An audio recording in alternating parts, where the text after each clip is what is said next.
So it was Shemitah, the sabbatical year in the land of Israel when there's no farming. And a Jewish farmer is outside standing in the middle of his field. His neighbor comes by, he sees him, he says, Slicha, Adoni, excuse me, Samata, what are you doing here? You're not supposed to be farming right now. And he says, oh, don't worry, I'm not farming. He says, what are you doing though? You're standing in the middle of your field. He says, I'm just trying to win a Nobel Prize. He says, yeah, how so? How are you winning a Nobel Prize while you're standing here in the middle of your field? He says, well, don't you know every year they award the Nobel Prize to someone who's outstanding in his field? So Parshas Behar begins describing the mitzvah of Shemitah, the sabbatical year, the 7th year, when there's no farming, the Shabbos-like rest for the land. Now, in the Meira Nevuchim of the Rambam, it explains some rational explanations for different mitzvahs, and it mentions that the idea, or one of the rational explanations behind Shemitah, is to give the land a chance to rest, so it can replenish itself. Now, crop rotation, that's the technical term for it. That's not a uniquely Jewish concept. That's not unique to Torah. Everybody knows about the concept that you have to let it's called letting the land lie fallow. You have to let a piece of land lie fallow every once in a while, because the nutrients become depleted over the years, season after season, putting out crops, and then you let it rest. So that's something everybody knows about. That's not unique to Torah. But what is unique about the mitzvah of Shemitah is that crop rotation is kishmai kein-hu. It's like its name implies, crop rotation. You don't let all of the land lie fallow at the same time. You rotate and you leave an open field so it can rest for a season, and you plant in the other fields. Shemitah is when you let all of the fields, the entire land, all lie fallow at the exact same time. And nobody does that. I mean, only the Jews do that. And you could understand practically why that would present a challenge, because if you have the entire land lying fallow and there's no agriculture, so what are you going to eat? And in fact, this is precisely the challenge that the Torah acknowledges in our Parsha. It says, V'chiseimru, and if you're going to say, Ma noichel b'shana hashvius, what are we going to eat in the 7th year? Hein le nizra v'le nesayf es tvuasena, we're not allowed to plant, we can't reap our produce. So Hashem says, don't worry, v'tzivisi es birchosi lochem b'shana hashishis, I'm going to send forth my blessing in the 6th year. V'osas es hatvul lishleish hashanim, the 6th year will provide enough for 3 years, meaning for the year itself, then for the 7th year where there's no agriculture, and then also for the 8th year where you're getting everything up and running again. So the 6th year is going to provide triple the bounty of a regular year. Okay, fine. But here's the question. If the land needs to replenish itself in the 7th year, then the land in the 6th year must be the most depleted, the most used up. And in that year, you're going to tell me that that's the year that's going to provide triple the normal amount that a normal harvest provides? And don't say, well, Hashem can do whatever he wants. Of course Hashem can do whatever he wants. But if Hashem's doing whatever he wants, then he can make it so the land doesn't rest at all. So if the land is resting in order to replenish, it doesn't make sense that the 6th year, which should be the most used up year, should be the worst crop. That's not only going to not be the worst crop, and not only to be a normal crop, but it's going to be triple of a normal crop. Okay, so this is what we have to understand. And we're going to get back to this, but I want to tell you something even more perplexing than how the 6th year would give a triple bounty. And that is, I read a few years ago, there's a bulletin called Lubavitch International. And in it, there was a story about a Chabad House on campus at the University of Washington, in the Washington State, in the Pacific Northwest. And it said there that when the shluchim first came to campus, they would serve traditional matzo ball soup to attract the students to the Friday night Shabbos dinners. And then they stopped. Why? Because the Jewish kids didn't know what it was. Yes, that's right. We're talking about people who are so far removed from Yiddishkeit, not just from Jewish observance and religion, but even from Jewish culture, that they don't even know what traditional Jewish cuisine is. So the matzo ball soup, which normally is like you smell the smell and it triggers this nostalgia, this emotional reaction, didn't have that. There was no emotional association. It didn't mean anything to them. They didn't recognize what it was. So then there was no point serving it to them. So that's kind of weird. I mean, we all know that if you have to fight dirty, you need to use a dirty trick. If you need to get a Jew to melt, if you need to suddenly, make them receptive, there's these little buttons you can push, little emotional triggers, a Yiddish word, or some Jewish humor, or, Jewish cuisine, corned beef on rye, that kind of stuff. And you're talking about, though, these kids who are so many generations removed from Judaism, even from cultural Judaism, that they don't have those buttons to push. You can't even. So how are you going to get them? And what's the most puzzling thing is, what doesn't make sense, if it's Friday night and there's a Jewish kid on campus and he has no idea what a matzo ball is, what's he doing at a Shabbos table for? It's Friday night. He should be at the bars with every other college kid. And if, on the other hand, you're telling me he doesn't want to be at the bar, he wants to be at the Shabbos table, how are you going to tell me he doesn't know what a matzo ball is? Either way, the whole thing's weird. It makes no sense.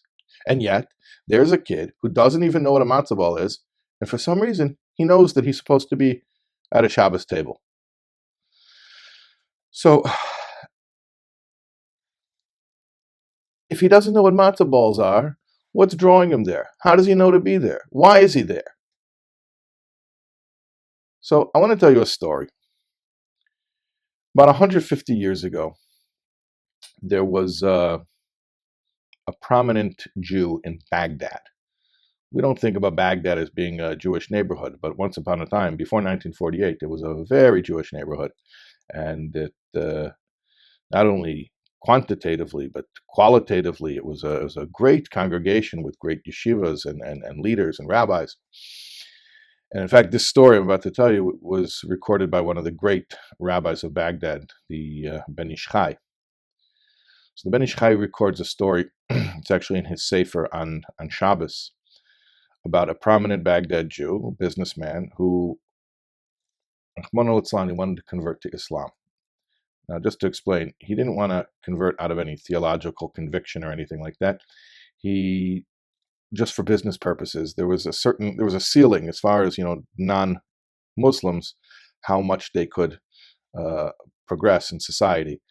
And he figured that if he'll become a Muslim, they'll have more privileges. So he was ready to convert. Now, there was a thing that they did there. I don't know if this is common to all of Islam. I doubt it is. I mean, it's a big religion. There's a lot of different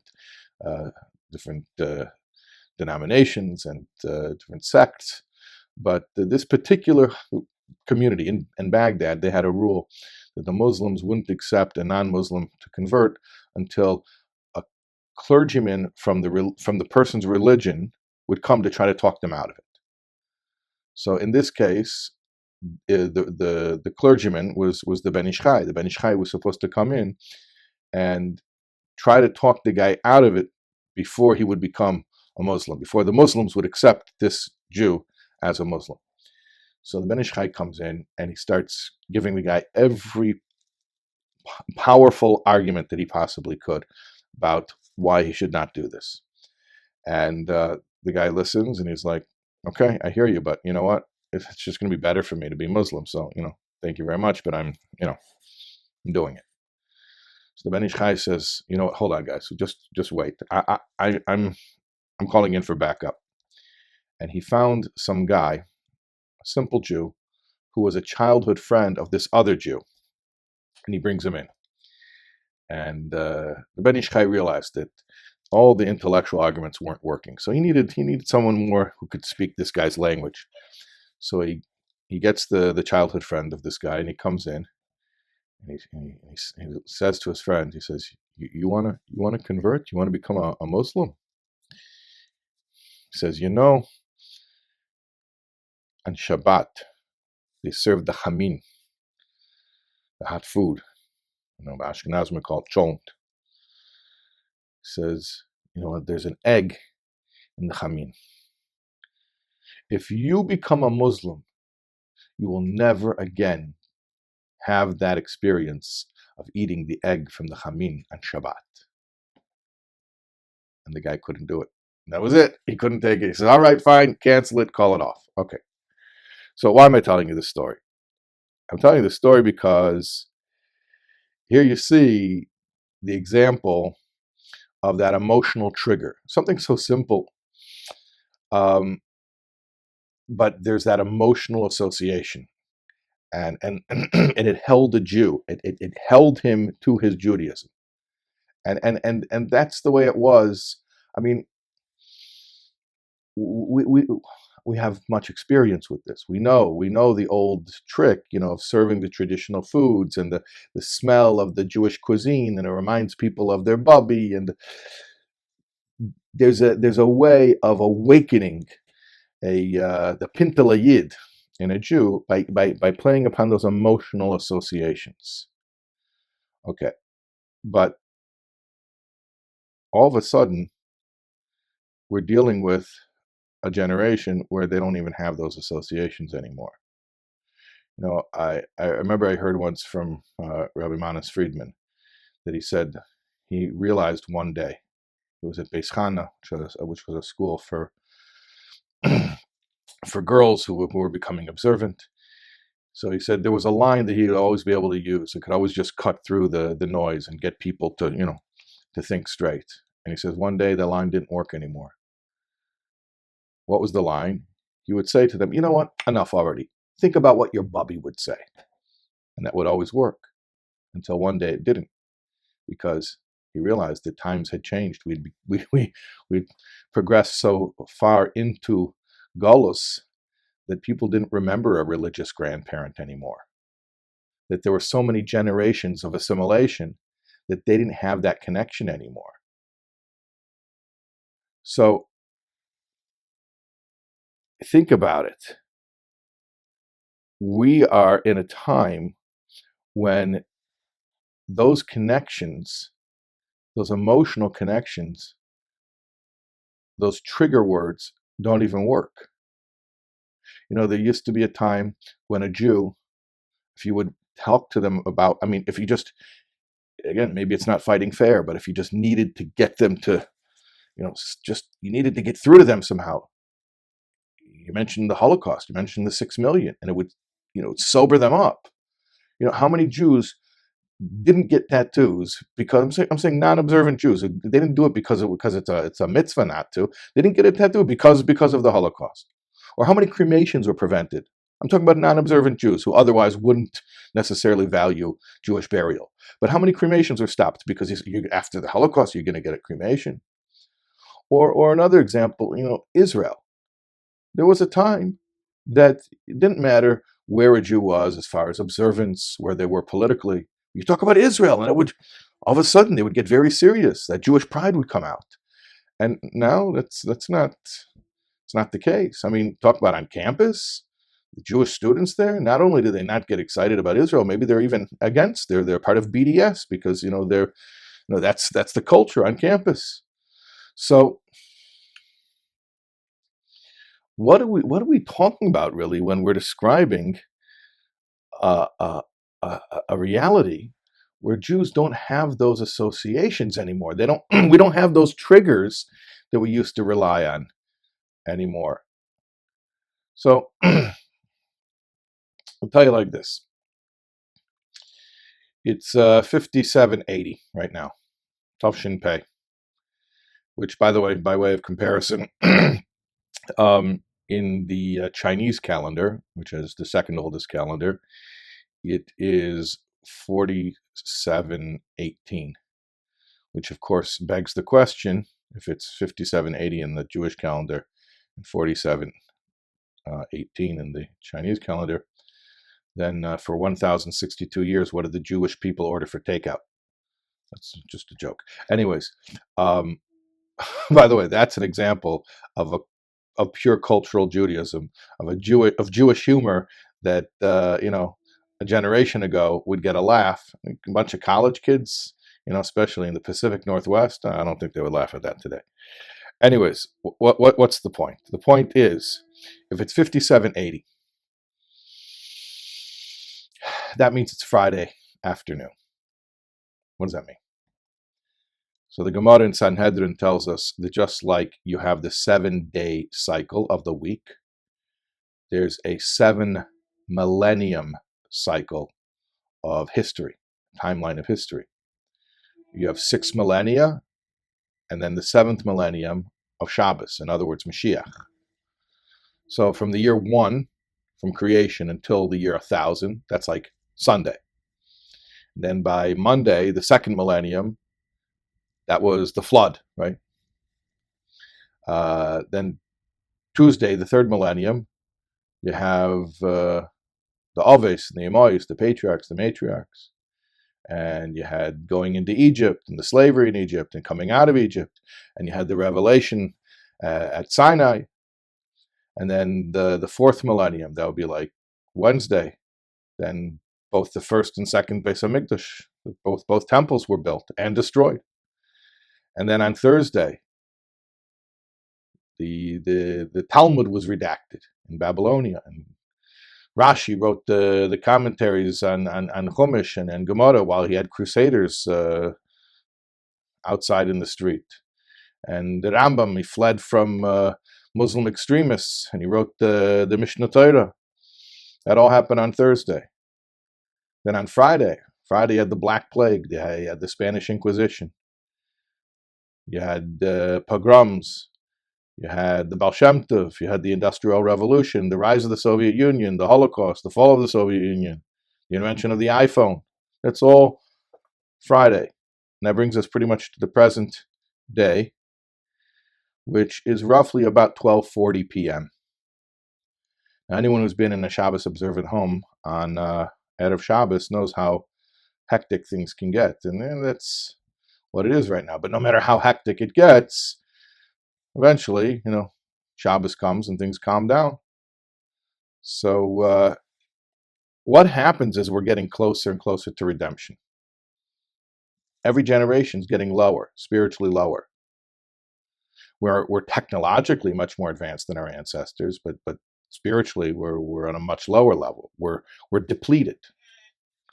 There's a story that Moshe Feinstein was once on a plane to Eretz Yisrael, and he happened to have been seated next to one of the heads of the Israeli socialist labor movement.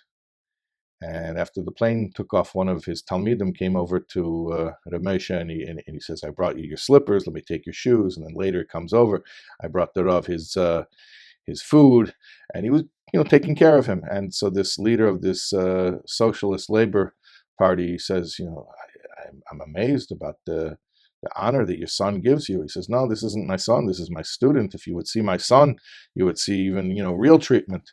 He says, "But don't be jealous." He says, because the guy says, "My sons never treat me like this. I never get this kind of derech eretz." So Ramesha says, "Listen, don't feel bad. My students and my sons are loyal to my teachings, and your sons are loyal to your teachings. You see, according to your sons and what you taught them, they're one generation more evolved than you are. According to my sons and our teachings, I'm one generation closer to Matan Torah than they are." So we understand very well that every single generation is lower than the previous one. And in fact, you get to a point in history that's called Ikvasa de Mashiach, the heels of Mashiach. What's a heel? A heel has no sensitivity. It's the most callous part of the body. It's coarse. Can't think, can't feel. So there were generations that were like the head. Tanoim, Amaroyim. These were geniuses. They were like the head. Then there were generations that they weren't like the head, but they were like the heart. They had an emotional connection, a real emotional connection to Yiddishkeit. And then time passed, and eventually we got to a point where not only we didn't have the head connection to Yiddishkeit, but we didn't even have the heart connection anymore. In the last generation, before Mashiach comes, you're going to have kids that don't even have an emotional association for a matzo ball. You're not going to be able to push those buttons that give them those emotional reactions or those sentimental, nostalgic reactions. They just don't have that. And you could ask yourself then this very question. How can the 6th year, the weakest, most depleted year, provide for the 7th? In other words, how can the 6th day of creation, meaning Friday, which corresponds to the 6th millennium of history, be the one where the Jews, who are on the lowest level of any generation throughout history, those are going to be the Jews who are going to bring the 7th millennium, who are going to bring Mashiach? Impossible. If anyone was going to bring Mashiach, it should have been those who were like the head, the geniuses, who understood godliness. Or at least those Jews who were like the heart, who felt what it meant to be Jewish. But now we're a bunch of heels. We don't have head associations. We don't have heart associations. We can't think. We can't feel. We're going to bring Mashiach. Maybe somebody's great-great-great-great-great-great-great-grandfather would have brought Mashiach, but if he didn't, how is the kid who doesn't know a matzo ball going to bring Mashiach? But here's the explanation. This is precisely the point. Because it doesn't make any sense. It makes no sense that a college student who doesn't know a matzo ball should be at a Shabbos table on Friday night instead of a bar. He doesn't understand what he's doing there. He doesn't even feel why he's there. He's just there. But that's something that his great-great-great-great-great-great-grandfather could never have done. Because his great-great-great-great-great-grandfather understood why he was supposed to be at a Shabbos table, or at least he felt why he should be at a Shabbos table. But the beauty of the great-great-great-great-great-great-grandson is he doesn't understand it, he doesn't feel it, he's just there. That's devotion. That's devotion, irrational devotion. And when we show this kind of irrational devotion to Hashem, Hashem replies and says, if you can be irrational, so can I. And the yield of the 6th year can be increased to be greater than the yield of any other year. The year that should have been the most depleted, where the soil should have been the most used up and the least productive, is going to be the one that's so productive that it provides for the 7th year. The generation that is the lowest is going to be the one to bring Mashiach. So if you're ever uninspired or unmoved in your Yiddishkeit, just remember this. Just remember. Hashem had plenty of Jews throughout history who did mitzvahs with deep understanding and with deep feeling. Our specialty in this generation is we do mitzvahs because we're Jewish. We don't understand it. We don't feel it. We just do it because that's what we're supposed to do. Our ancestors couldn't do that. They couldn't do that. They knew why they were doing it. They felt why they should do it. The beauty of our generation is we do it irrationally, out of devotion, because this is just what we're supposed to do. And Hashem says, if you can be irrationally devoted to me, I'm going to be irrational. I'm going to make something that totally doesn't make sense. This is the generation, the most used up, the most depleted, the lowest generation, the heels of history. Ikvas de Mashiach. These are the Yidden. Us, yeah. We're the ones. We're going to provide for the 7th year. We're going to provide and bring the world into Mashiach.